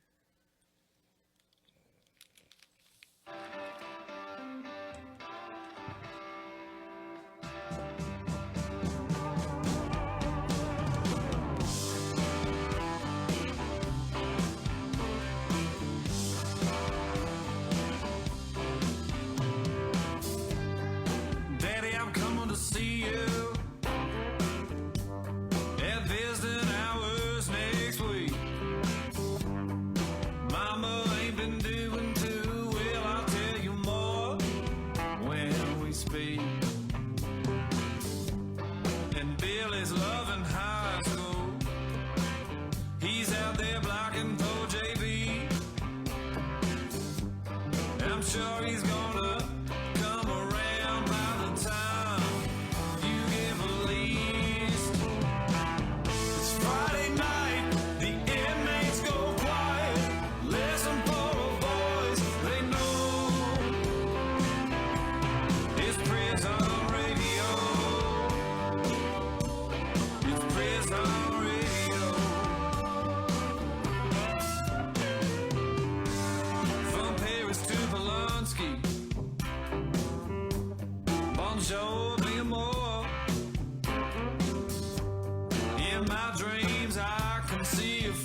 your